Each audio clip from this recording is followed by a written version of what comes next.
So, when you think of the Industrial Revolution, what pops into your head? I'm guessing it's probably smokestacks, right? Giant machines, steam engines, this whole epic story of unstoppable progress that just completely remade the world. But what if that heroic tale isn't the whole story? I mean, look at this. At the turn of the 20th century, this is exactly how people saw the future. This image is called Dawn of the Century. You've got this goddess of progress, and she's literally flying forward on a winged wheel of time. And what's all around her? All the shiny new toys of modernity, railways, cameras, factories. See, technology wasn't just a bunch of tools. It was this glorious, unstoppable destiny. And this one? Oh, this image just perfectly sums up the whole attitude of the time. On one side, you've got Aladdin, representing the old magic of the East, of the past. And on the other, you have a modern mechanic. He's the guy with the tools, the one building bridges, ships, and skyscrapers. That's the new magic of the West. So the message couldn't be clearer, right? Industry is the new, better, more powerful magic. And that's the story we've all kind of inherited.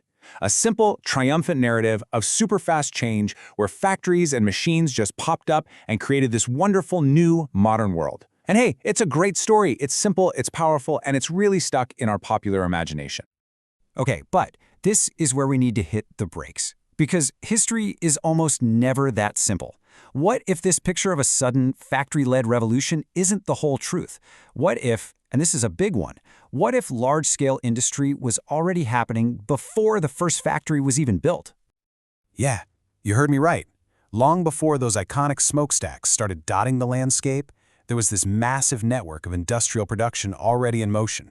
It's kind of a hidden history, a phase that historians now have a specific name for. They call it Proto-industrialisation. Proto, like prototype, it just means the first early version of something.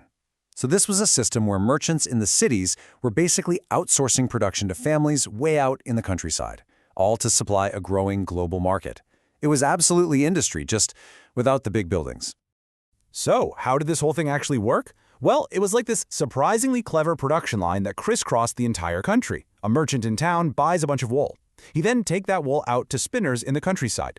From there, the yarn goes to weavers, then to fullers for cleaning, then to dyers for color. Finally, the finished cloth gets sent to a big finishing center like London to be exported. It was basically a factory spread out across hundreds and hundreds of homes. And this is what it looked like on the ground. Production wasn't about one worker at one machine. The whole family got involved. This system was a lifesaver for many peasant households. It let them earn extra cash on top of their farming and put the labor of the entire family to use. So, no, they weren't factory workers, but they were a totally essential part of a global commercial network. Okay, so if this whole proto-industrial system was already chugging along, what does that do to our idea of a sudden revolution? Well, the evidence suggests that the pace of change was actually much, much slower than we've been led to believe. More like a slow burn evolution than a Big Bang revolution. Get a load of this number. Even way at the end of the 19th century, after decades of this so-called revolution, less than 20% of the total workforce was actually employed in these new, high-tech industrial sectors. That means the huge majority of people, they weren't in factories at all. And the steam engine, right? The absolute icon of the era? Well, by the dawn of the 19th century, there were only 321 of them in all of England. That's it. So why the tiny number? Because this new tech was super expensive, it was often unreliable, and business owners were, cautious. They weren't just throwing money at every new invention that came along. So here's the bottom line. The reality of this change was way more gradual. The new industries didn't just bulldoze the traditional ones.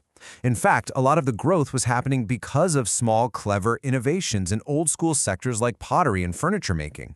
For a very, very long time, the typical worker was not a machine operator. They were a traditional craftsperson. Which brings up a really big question, doesn't it? If machines were so clearly the future, why did good old-fashioned hand labor stick around and stay so important for so long? The answer wasn't about tradition or nostalgia. It was about cold, hard economics. Okay, put yourself in the shoes of a business owner for a second. Buying a machine, that's a huge upfront investment. But human labor? That was cheap, especially with so many people flooding in from the countryside looking for any work they could get. And yeah, machines were great for pumping out thousands of identical things, but they couldn't make you the 500 different styles of hammers that people actually wanted. For that, you needed skilled human hands. Plus, think about seasonal industries like bookbinding. Why buy a machine that's just going to sit there gathering dust for most of the year when you can just hire more people for a few months? And all this cheap labor, well, it came with a real human cost. Listen to this quote from a man named Will Thorne. In 1881, he walked for days to London just looking for seasonal work. He said, "For 2 nights we slept out. Our money was gone, so there was nothing for us to do but to walk around." And Will Thorne's story, man, he was not alone. This image from 1879 captures that exact scene, this constant movement of people, desperate to find even temporary work. This was the day-to-day reality for thousands, a life of incredible uncertainty. But it's also what provided the flexible, cheap labor that so many industrialists actually preferred over those expensive, clunky machines. All right, so let's try and pull all of this together. On one hand, we have the myth of the triumphant factory suddenly changing everything.